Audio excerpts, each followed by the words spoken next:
Hello mga ka-farmers. So ngayon ay pupuntahan ko naman ng isang area. So check natin kung ano yung status.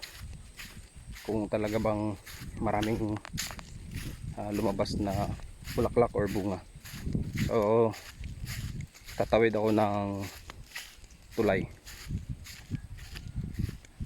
So let's go.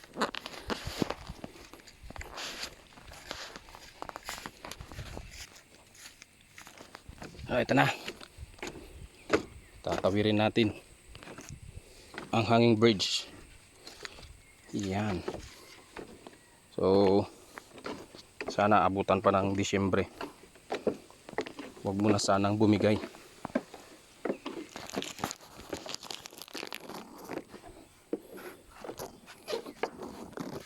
So ito nga palang tulay na to ay inaabot ng tubig baha. So ayan. So estimate mga vertical niya ay mga 2 meters sa natural niyang taas ng tubig. So ayan na. So nakatawid na po tayo. So ayan. Tara. So alinisan muna natin yung daanan, guys. Medyo masukal na.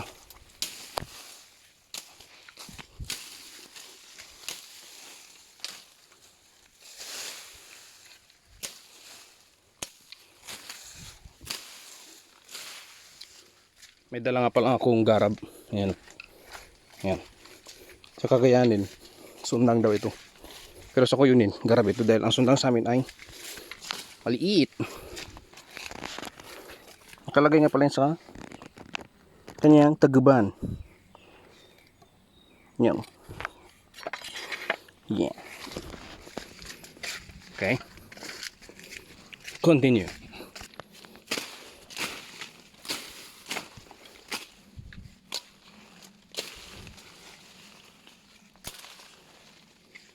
So dahan-dahan lang kasi baka may mga putakti lumilipad-lipad.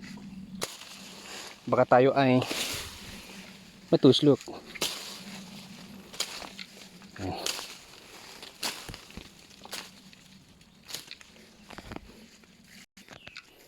Medyo masukal na guys kasi nga matagal-tagal na rin na hindi napalinisan itong daanan.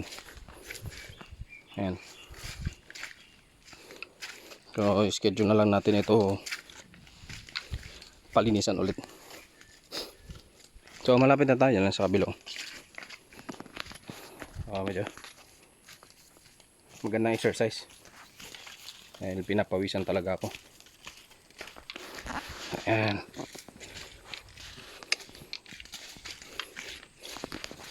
So dito na ako guys sa isang area. So konting kwento lang about sa nangyari sa bagyong Egay.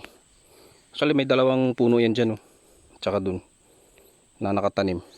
So binuwal siya sa lakas ng agos ng tubig galing sa bundok. Ito yan silong. Yan. Nabali. So yun ang disadvantage ng malapit sa daloyan ng tubig. Ito kasi daloyan ng tubig yan galing taas. So far sa taas naman, parating taas ng mga tanim ay okay naman. So yan. Matataba yung mga kalamansi namin dito. So ayan, hiwa-hiwalay nga lang yung bawat area kasi nga maliliit lang din. Talaga may iwasan sa tanim na ganyan may naninilaw. So ito may mga straw na yan. Ito yung mga in-applyan ng abono pampabunga.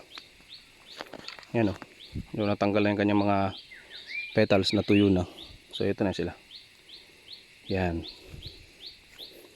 So ito talaga may mga part na bumitaw. Ayan So talagang hindi lahat talaga ay nagtutuloy. So meron talagang mga nalalaglag.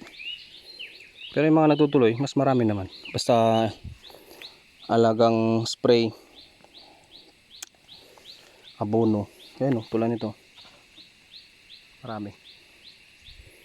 So hopefully by December, basta walang bagyo, walang pinsalang mangyari, goods naman ito.